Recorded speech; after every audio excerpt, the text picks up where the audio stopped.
Guys, so do mashallah this Hakim effects. Now the main topic matter no is just so simple. It is a topic or muhima algarawa ina isticmaasha inshallah mise kusoo kordhinaya suuqa high probability entries inshallah. So always ogow adoo suuqa yaqaana the more wax baranaysa the more waxa lagu daray always the more confirmation mise the more noqonaysa confidence cabsida iyo waxaas oo dhan ay ka baxso baad dareemaysaa inshallah. So always seek for knowledge adoo yaqaana suuqi waxa isku daysaa adoo yaqaana suuqi waxa laga rabaa ina always to seek more ma aan ina strategic taada dishid maya but high bulky with a high confirmation and entry ina ka raadisid every bulk. So now the main topic maanta isticmaalna waxa waaye clear one thing waaye waxa waaye waxa rabnaa inaan isku combine gareyno wax oo weligeed la isku combine gareyno camal waxa isku combine gareyna the Crt dad clear isticmaala jira iyo waxa isku isticmaal rabnaa hadeer key level the key level aan isticmaalayo waxa waaye ICT key level ahaan oo isticmaalayo the entry checklist raba inaan ku daro meesha inshallah. So the entry checklist wax kasta ku daray inshallah. So now let's see now how can we combine. So now this Crt waxaan rabnaa inaan isticmaalno as a bias waxaan ka wadaa now hadaad ogeen bisi fahansanin bias waxa la wadaa high time frame marka fahmis suuqan jihadiisa to understand jihada suuqa la dhahaa bias. So now maxaa la wadaa Crt horta Crt waa something also gaabin as ahaan waxa la dhahaa what's called candle range theory. So candle range theory waxa la dhaho. So candle range theory maxaa la wadaa now waxaan waxa waa is just understanding a candle waa candle adoo fahansan waxayna ka imaatay meeshan la dhaho a power of 3 and waxa waaye the accumulation manipulation and the distribution inshallah. So waxaas oo dhan kula socodsiinaya si fiican dhegeysa inshallah. So yeah, so now how can we combine this thing or seven isticmaal kana the candle range theory waxa la dhaho is just a theory and now waxa waaye now an example and the first thing waxa laga rabaa in ogaatid saddex wax suuqa play garay always. So saddexda wax waxay ku imaatay the session waa taqaana umaleena waxa la dhahaa the Asian session the London session and the New York session. So always waxa aaminsana waxa waaye or waxa ogna waxa waaye and the Asian session always suuqa wuxuu sameeyaa accumulation uu sameeyaa accumulation waxa ka wadaa suuqa markuu Asian ku jiro always wuxuu sameeyaa equal highs the equal lows the equal highs the equal lows the equal highs the equal lows saas sameeyaa. So now sababta keenaysa maxaa waaye now oo suuqa saa u sameeyo the reason keenaysa that's bringing inuu saa sameeyo suuqa maxaa keenaysa sababta. So sababta waxa waaye qasab waxa wax kasta wax laga rabo inaa fahanti ma aan inaa kram gareysid dad baa waxa jira suuqa sababay ugu qasaareen waxa waaye inuu suuqa qofka xifdiyo not understanding waxa laga hadlayo mise wax pointiga laga hadlayo marka waa adagta dhuuti waxa arkay suuqii qofkii isku maskaxdiisa science noqonaysa why because qofkan wuu xifdiyo not understanding the main topic or waxaan bringanaysa. So now sababta bringanaysa now waxaan accumulation suuqa inuu sameeyo mise equal highs equal lows sheekadan the price action strategy dadka price action isticmaal waxay dhahan resistance and support level. So now resistance and support level hadaan ku fahansiyo waxa waaye so the resistance waxa waaye waa meel the sellers dadka sell gareena suuqa een ogoleen suuqa inuu jibiyo it is a zone waxay dhahan where the sellers are not allowing this market to break above ma rabaan inuu jibiyo meeshan. So sellers maxay sameynayaan marka sellers waxay sameynayaan suuqan way soo celinayaan hoos ay soo celinayaan markuu meesha aado at that certain key level. So now at the same thing now here also waxa waaye waxay dhahan suuqan support waxa waaye marka waa meel buyers remember waa buyers ku jira meeshan. So waa meel buyers een ogoleen suuqa inuu jibiyo meeshan. So waxay sameynayaan waxa waaye suuqii calinayaan markuu soo taabto way calinayaan suuqii markuu soo taabto way calinayaan. Now maxaa laga rabaa inaa fahanto meeshan waxa waaye the first thing laga rabo inaa fahanto waxa waaye sababta keenaysa maxaa waaye suuqa inuu saan sameeyo horta taas muhiim waaye muxuu suuqan oo dhaqaaqeen kor aadeen mise muxuu suuqan hoos aadeen waana goorta waxaan ku dhahaa waa Asian session time. So now the Asian waxa waaye waxay dhahan there is no volume in the market. So volume waxa ka wadaa xoog ma jiro volume waa xoog. So maadaama xoog jirin suuqa when maadaama xoog jirin maxaa keenay sababta inuu xoog jirin why because waxay dhahaan lacag ma taalo suuqa so lacag ma taalo maxaa laga wadaa waxa waaye there is no liquidity in the market so what brings volume wax xoog keena suuqan waxa waaye liquidity waa money suuqa sababtoo dhaqaaq waa lacag suuqa fuel of the market waa lacag aan lacagta maxaa waaye marka waa liquidity so liquidity is money liquidity waa lacag so now maadaama lacag u baahan yahay suuqan waxa waaye hadduu rabo suuqa inuu kor aado remember meesha waxa ku jira the buyers dadka buy gareynaya support waaye way soo galeen suuqan stop losses koodana hoos dhigtaan so maadaama ay hoos dhigteen waxa waaye suuqan maadaama uu rabo inuu xoog dhaqaaqo wuxuu sameeyaa waa inuu lacagtan soo qaato sababtoo lacagtan soo qaadanay waxa waaye dhaqaaqaas kamid ah mise waxa waaye waxa saameynaya inuu suuqan kor distribution kan big move kan ay dhacdo waxa waaye because of this money uu qaatay or because of dadkan uu xaqi lacagtan soo qaatay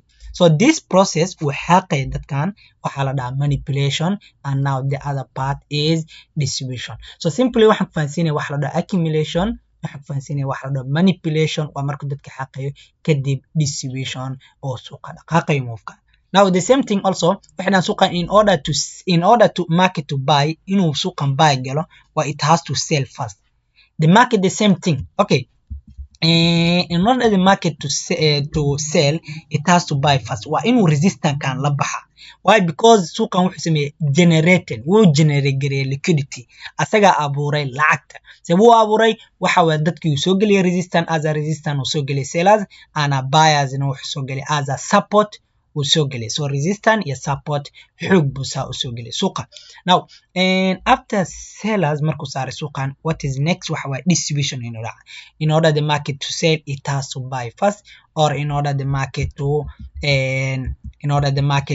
buy it has to sell first waa inuu kuwan hoos xaqa kadib the move ka uu dhaha so gadaalna isku soo waxaan soo xasuusinay SMC waay waxaan aan soo xasuusinay waxa waa now this is the power of 3 now now the topic of this bulky the power of 3 waa ka hadalnay so this is the main topic aan ka hadalno waa the same thing now but it is a kind of a candle hader meaning amal if we have this candle now so this candle haysana so let's say this is the candle so candle can always now this is the 4 hours ila socdaya waa specific time ku sheegay now here waa 4h time frame ka hadlaya candle-da so now 4h time frame hadan ka hadlayo remember maalintii maalintii suuqa wuxuu leeyahay always 24 hours waa soman in a day so now 24 hours that means hadan divide by let's say hash isticmaal as a divide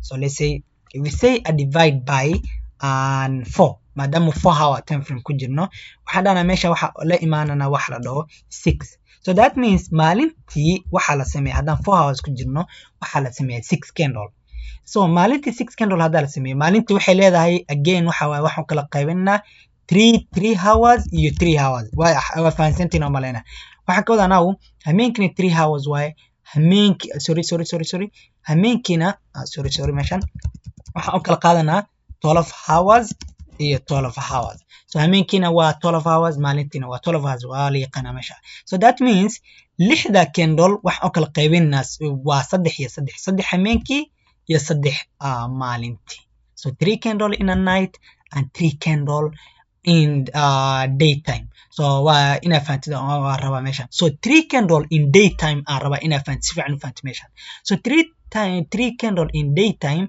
selo advantage loo sameeyaa marka so now this is a candle a CRT hortan ku faansiyo so this candle always candle and dhahno it is waxdan the first candle always waxdan manipulation so this candle waxdan always wuxuu leeyahay 50% waxa la dhaho 50% giisa candle ka waa dhexda so 50% waxdan equilibrium price so the equilibrium price waa is just dhexda price ka at the candle so this one waxa dhigi kana 50% of the candle so let's say we can say 50% and so yarena so this is the 50% of this candle so now that's also yaraya so now this candle wuxuu leeyahay awake so previous high giisa iyo low giisa ma garena so let's say we have something like this so sorry for the drawing remember balki waxaan barana meeshan so now if we have this thing now candle kan waxa dhana we have this previous high giisa this is the previous high giisa iyo low giisa mark gareyna.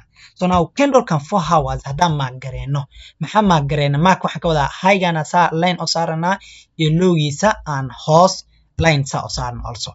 So now maadaama saas oo saarnay candle kan lowgiisa lowgan waa kan high giisana waa kan week high dhahan iyo lowgiisa. So high aan dhahna meeshaas iyo lowgiisana waa kan aan dhahna. So this is the low. Now after that, now what is next? Next thing waxa waaye the second candle of the day. Candle ka labaad oo at the day, remember this accumulation candle ay dhahan. Second candle hadduu sameeyo now an example hadduu hoos imaado saan oo imaado hoos. Now saan hoos u soo xaaqo kadib saa ugu soo xirmada candle kan. So now maadaama korkiisa ku soo xirmaday below this low oo ku soo xirmaday lowgan hoostiisa oo ku soo xirmaday and now the sweep of liquidity na uu sameeyay. So lowgan uu saa oo la soo baxay now here. So this is what you call a manipulation. Waxa dhaha now maadaama hoos soo xaqay lowgan la soo xaqay lacagtan la soo xaqay this week lowgan la soo xaqay lacaga la soo xaqay and candle korsa ugu soo xirmaday now waxa dhaha now what we expect waxa waaye marka a distribution candle. Distribution candle maxaa ka wada now what we can target now maadaama lowgan la soo qaatay with a week now the second thing aan target gareyna waxa waaye lowgan la soo qaatay waxa target gareyna now waxa waaye the previous high gaan candle kiisan target gareyna. So that means we can look for buy and raadin karna now illa to that high. What are we expecting? What we expect waxa waaye a distribution candle mise a big candle expect gareyna as a buy what as a buy or as a bullish candle and they can measures. So that's what we expect as a buy opportunity. Wafanteena umalena now another scenario waxa waaye and waxa waaye let's say amal we have the same thing candle ka amal haysana so blue yan kusoo celinaya. So now we have this candle and down. So this candle let's say we counting like we have the previous high and previous low as always. So now let's say we have something like this and now candle ka hada haysano and now the same thing waxa sameynaysa high gana ma gareynaysa high gana soo qaadaysa waa ma gareynaysa waxaas high giisa waa kan low gana qaadanaysa waa ma gareynaysa also waxaas low giisa waa kan candle. So now the second candle ka labaad hadduu sameeyo 4 hour ka hadlaya. So hadduu sameeyo there's a reason and 4 hour ka hadlaya no problem waa arki doonta. So hadduu high gan qaato kadib hoostan ku soo xirmado. So now that is a sweep of liquidity mise high gan lala baxay as a previous high. So what are we expecting? The same thing. What we expect waxa waa previous low gan ina lala baxo and that is the distribution path aan dhahna meeshan. So target kaada waxa dhigan kartaa as TP1 dadka waxay dhahan 50% dhigan kartaa and now this is the last target as the low dhigan kartid after that shape of liquidity and that is so simple. Now the most interested part waxa waaye the interest part now aan soo gal rabnaa waxa waaye now let's say we have a combination. The combination isticmaal rabna now waxa waaye now the combination isticmaal rabna now waxa waaye what is called a CRT plus a point of interest. Maxaa laga wadaa now CRT plus a point of interest as an ICT now. So point of interest ICT isticmaalna. Why? So now remember waxa jira bullish gap and a bearish gap waxa la dhaho meaning amal suuqa hadduu high gan sameeyo and now low gan sameeyo suuqa and now suuqa high gan uu sameeyo and now suuqa gap uu ka tago. Remember what we expect maxaa expect gareyna waxa expect gareyna suuqa inuu gap soo buuxiyo. So let's say gap ki waa kan on 4 hour gap uu soo buuxiyo. So now maadaama gap kan soo buuxiyo as an FVG now si fiican u dhageyso meeshan. So maadaama gap kan soo buuxiyo and this is the bullish gap and dano gap kan soo buuxiyo. What is next mark?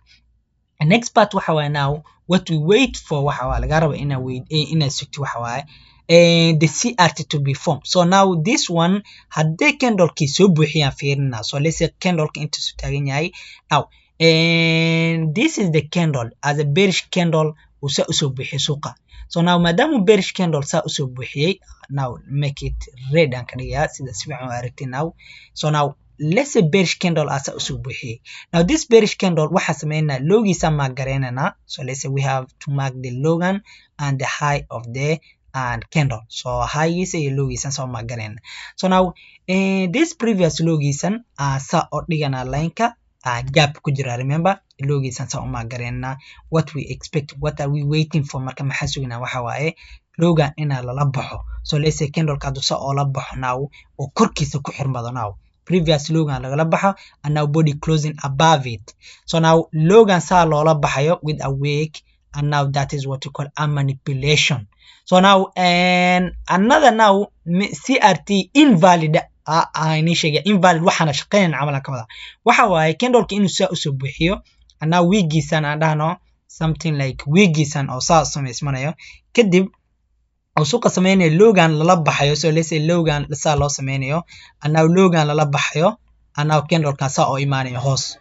This is a invalid way. Lowgan waa lala baxo okay, laakiin body wuxuu sameeyay hoostiisa lowgan ka bax. So now waxaan rabnaa in order to say it is a valid CRT now waxa way lowgan in lala baxo closing above it. So now maadaama closing gray above it, now what are we combining now? Waxaan combine gareynaa a CRT plus a point of interest. Now where is my target? The target kayga wuxuu noqonayaa the ERL or the external range liquidity as my as my ERL. So what am I waiting for marka?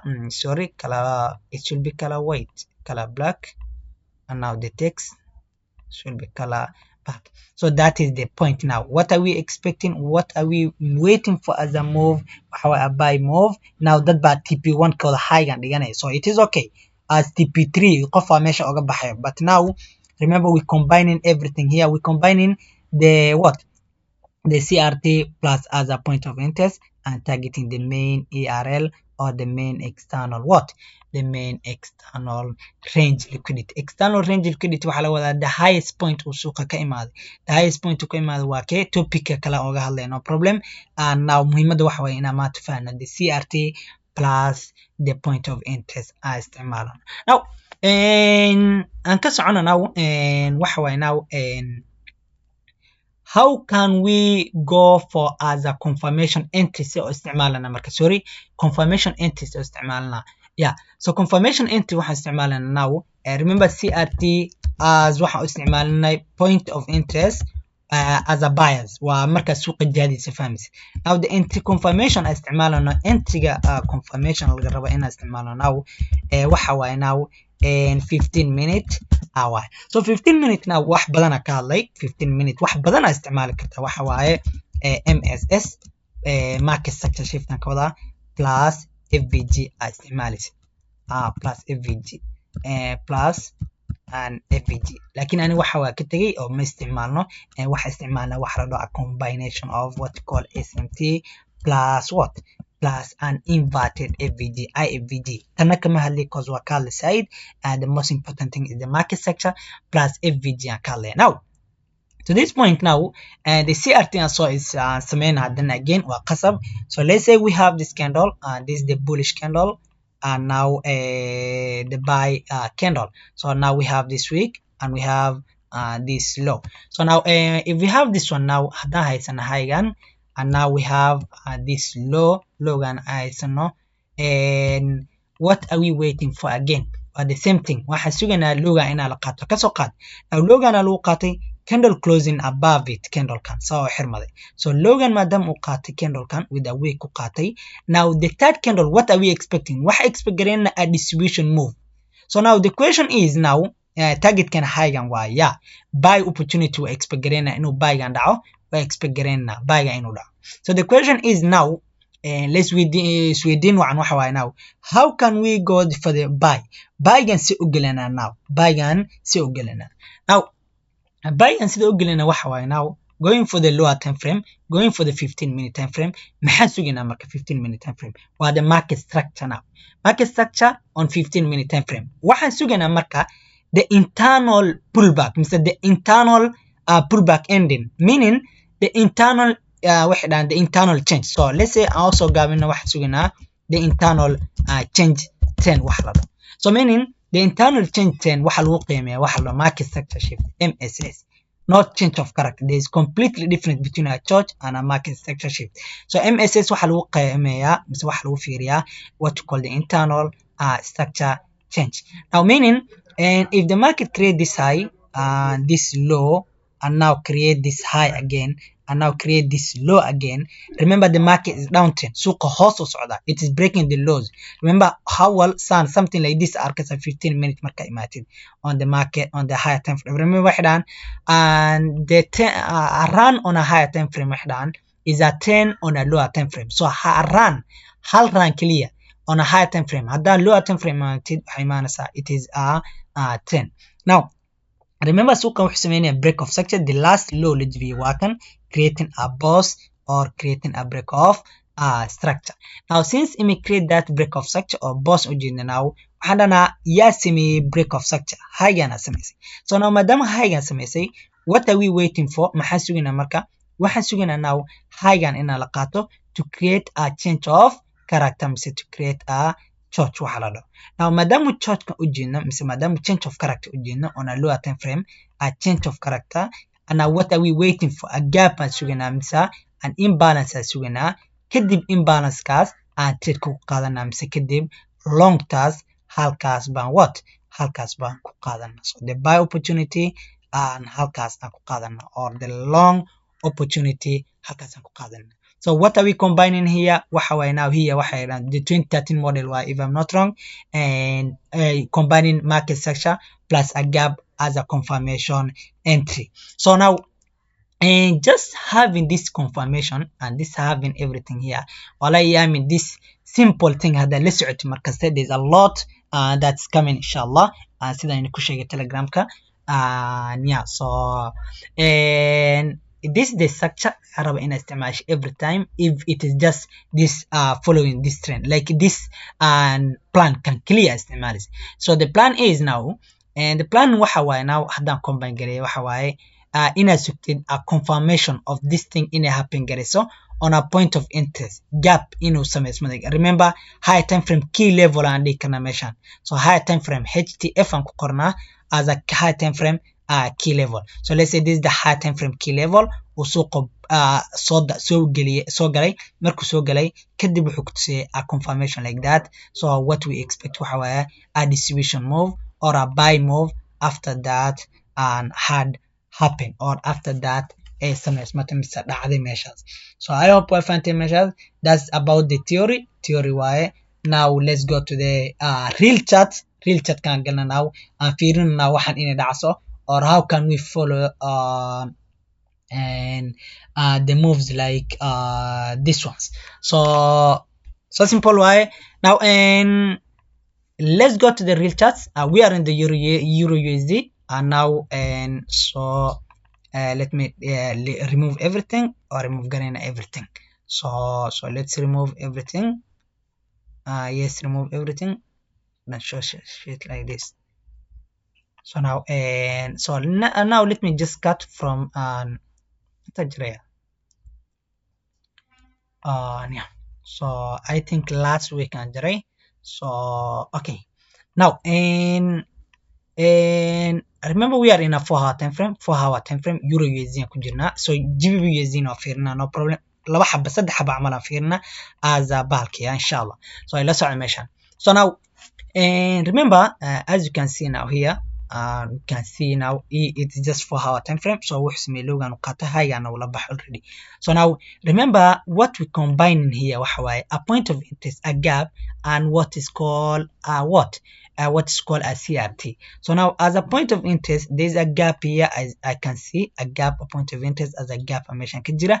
And now this one waxadana this is FVG. So let's say marking it as an FVG, so as a point of interest and measures. And also remember there's what you call an order block. Order block waxa laga wadaa the last bearish candle before the up move. I hope enough atqaan waxaas it is as an SMC waaye.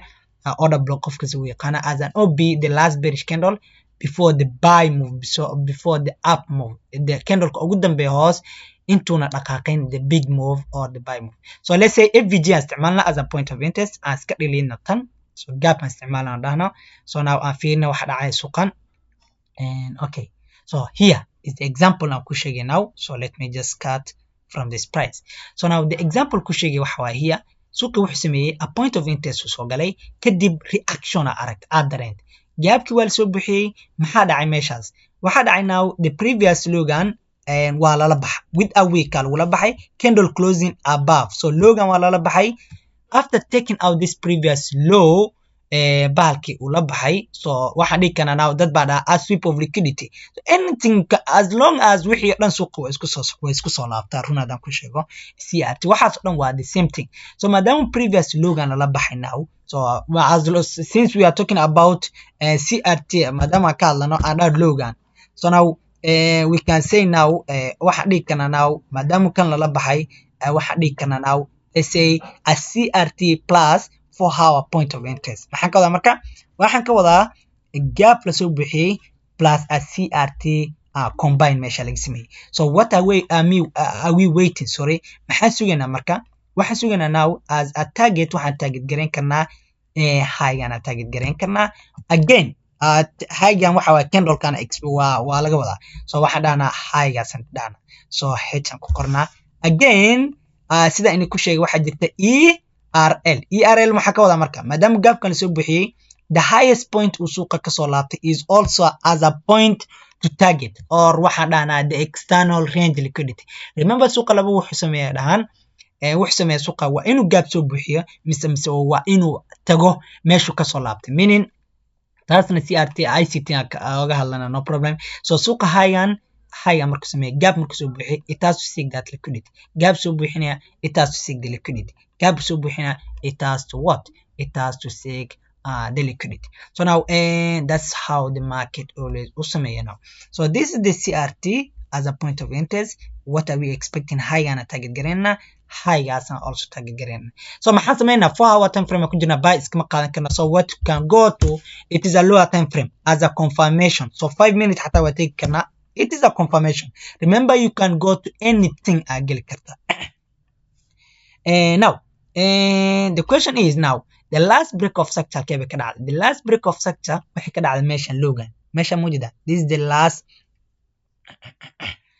last break of sector dad baa dhahay niyo maxaa meeshan high-ga moo jeedi so this is the last break of sector candles and market sector marka I hope candle will so bara umalena so we can see the low the bulk okay dad baa dhahay now niyo high-ga ku xisaabtamana okay high-ga ku xisaabtamana the last break of sector kan high-ga la jibiyay it's okay and that is a market sector shift or an MSS that now the market sector shift happened like that one now on a 15-minute time frame hadan ku laabana caadi is there any point of interest you can see on a 15-minute time frame as a gap as a point of interest ma jiro so maxaa sameynaa marka confirmation hada isticmaals always go for the one that is bulk a simple RKC like it is moving so after the market structure shift there's a gap where is the gap this is the point of interest or generation adikana or this the what the FVG let's say qof baa now sugaya from this entry udaya now niyo this one waxay dhahayaan it is FVG adano let's say sida uu colorka u bedelmado IVG iska qora colorka raba inuu bedelmado now dad baa dhahayaan waxan waxa waa it is a liquidity created early buyers ala saara meeshan u dhaha it's okay qofka as long as remember waxay dhahan the more you wait the higher oo laga tagi karo suuqa uu ka tagi karo as inay so there's a time to be impatient and there's a time to be patient in the market so now madam Sasta you have to be patient and there's a time to be impatient and there's a time back so remember this euro USD waa waxan dimalahan so the stop loss you can put to this low hada dhigisid that is 30 pips is garanted or hada halka gelisid it's okay as long as the risk to reward ratio has to play as a 1:what as a 1:3 has to play as a 1:3 so now hada sense means it's okay the gap ka qaadanisid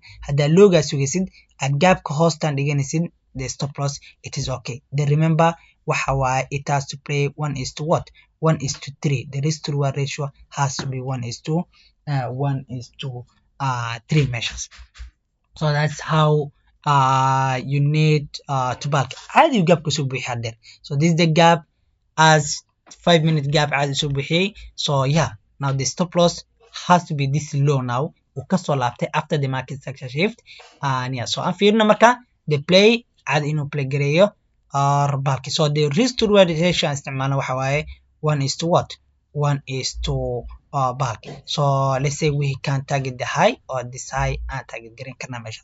So waxa iga soo baxay meeshaas waxa waaye waxa rabaa inaan tuso 4 hour time frame. Okay, and now boom. Now ku laabana 4 time frame, 4 hour time frame ku laabana. There's another candle that's the high la qaatay. So that is the play after the mark the what, the CRT form. Now inta ku socona hadana 4 hour time frame ku jirna si fiican u fiiriyo meeshan. Now oops, so I want to cut here. Man sake wax dhacay waa kan, sake wax dhacaan rabaa inaan tuso meeshan. Sake something like this dhacay meeshaas, yeah. And okay, so sake maxaa dhacay marka? Sake waxa dhacay now inta fiirna marka. So let me remove wixii waxa sameynay. So sake why it is just today why, so on Monday why si fiican u fiir meeshaas. So waxa dhacay sake waxa waaye this one is a clear waxay dhahan what is called an order block, yeah. So now this candle reacted from this price and fiirna wuxuu sameynay marka candle kan. Now oops, why speed maxaa? Okay, one it has to be one measures one akadiga you cut. So now interfere marka. Now candle kan kala wax sameeya rabaa inaan. So it was here a very clean one asa ka dhacday. So interfere suuqan and 4 hour time frame ku jirna waxa sameysmaday logana la baxay gaabkan soo bixi. And now this is the CRT lagu sheegay logan la qaadanay. Now loga marka la qaato what are we expecting marka? So we can say it is a CRT and iska dhano. So now logan la qaatay as a sweep of liquidity. Now what we can target waxa waaye high gan target gareena or waxa target gareena the main high gan uu ka soo laabto suuqan. So yeah, so maxaa sameeyna marka lower time frame aadi karna, 15 minute time frame aadi karna or 5 minute time frame, any time frame as long as the market structure shift is clear, MSS is clear. So now here the last break of structure high gan la qaatay waa kan, so MSS waa kan. So long as the MSS is clear perfect. So there is a what's called also CID, inshallah waa ka soo hadli doona as a what, as a buy opportunity ka gali kartid, as a buy barki laga galo as a CID. So afiirna marka waxa dhacay, is there any gap marka 3 minute aadana as a confirmation we have to look for a point of interest wa inaan raadino. So is there any point of interest we sameey meeshan? I think because of the news there was xoogaa wuxuu ahaa this news trade kan we getting an aan, so I was watching le. Why? Because there was no a point of interest as a gap to enter for an entry. So aan fiirno marka wuxuu sameeyay kadib caadi u dhaqaaqay and the move way dhacday meeshaas. So yeah, so there is what you call a unicorn setup also. There's a lot of entries confirmation. The most important thing waxa waaye maanta inaa fahamtay what is called a CRT or what is called what is called candle range theory waxa la dhaho inaa fahamtay muhiima. So the move kana kadib caadi u dhaqaaq. So now back to the GBP/USD. GBP/USD aan fiirino marka. GBP/USD ayadana maxayna tusaa yesterday or maanta to go for the entries maxayna tusaa. So now and also the same thing sida u jeedid waa the same thing happen here. So maxaa waaye maanta waaya. So let me just cut here sida u jeedid 4 hour time frame ku jirnaa. So it is simple one. Understand the CRT, the move always happens. Kan camal fiiri candle ka meeshan waxa la sameeyay logana la qaatay kadib a big move after the CRT dhacday meeshaas. So this is the move dhacday meeshaas. I hope you understand it now waxa laga wada the bulk, yeah. It is 4 hour. Why am I saying only 4 hour? Waxa waaye 4 hour gives you more confirmation, not ma an lower time frame ina adi 2 hour ku fahansin kara 1 hour, no. 4 hour for the CRT, lower time frame confirmation really sheekho ustaado and waxa arkaysa adoo isbedelaya and now you are great in this thing marka. So this is the CRT. Now maxaa aadana marka 15 minutes as always, 5 minutes maxaa raadina marka, waxa raadina 5 minutes market structure shift iyo waxa raadina now a gap that is supporting the buys. So the market structure shift meesha ka dhacay meeshan and MSS happen on this point. So why? Because this is the last no, it's not the last break of structure. The last boss waxay noqonaysaa high and noqonaysaa. So let's fiirna marka, let's check it marka la jibinay waana la jibiyay as a market structure shift. Dad baa dhahay 1 minute hada imaano, the lower the time frame the higher the confirmation you have ay dhahan meeshaas. so the higher the confirmation I helisay the lower the time frame. So it just move kaas dhacay because of dagaalkaas waxaas baalkii. So the MSS happened to this high and laga sameeyay. So after the market sector shift there was no a point of interest. عادي iska bixin suuqa circuit. It just move from that after the market section shift iska bax. So dadka isticmaalaya unicorn setup ahaan oo breakup block plus an FVG way adagta also inay helaan as a point of interest. And yeah, qof kale ma sheegin oo speed badan ma sheegin. So is the gap kan kale u sameeyay and now gap kan kusoo laabto after the market section shift. Yeah, qof haduu meeshan ka gala also it is great after the market section shift turn into this gap FVG aan soo galay. Now the big move happen after that. I hope you enjoyed the class guys, and yeah, so I hope you enjoy it. waxna waa fahantay anina bilaadan waa khaldami karaa. So haday jirto any mistake aan sameeyay now muhiimada waxa waa inaan cilmi iska barno. anina macallin mihi, it's not like I'm a teacher, I'm a pro. No, waxa kaliya ka aqaan mise wax kaliya isku day inaan horteena imaado waxa way that cilmiga yarka aan leeyahay aan isku dayo maadaama aan qadeynayo aan isku dayo in ka xataa also ina qadeysin and we follow the same thing and we follow the same procedure inshallah and up to the what up to the highest point adam so meel fog ilaa gaarna inshallah. So waan salaamaya. Assalamu alaykum wa rahmatullahi wa barakatuh.